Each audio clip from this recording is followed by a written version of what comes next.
हम जानले जान आज कोरक पिठोक ढेकुला बनाएको छु ढेकुला बनाएर खान लाग्छु कोरक पिठोक ढेकुला हो यति किन कास पिठोक हालेर बनाएको हौ सिस्नो गर्दैछु हो सामान मासमा सिस्नो त खानै नाले भन्छन् सिस्नो भन्नु साह्रै भाषा पातुलो बनाएको कोरक पिठोक ढेकुला हो कि नपता हेर परामानको सुनेको गीत गाएको कोरको फारोले भन्ने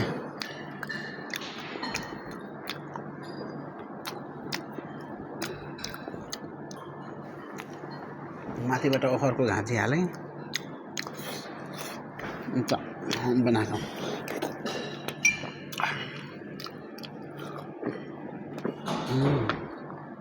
गजब भइन्छ अन्त कोरक पिठोक ढेकुला त मेरो आमा छ अब स्वाद भइसक्यो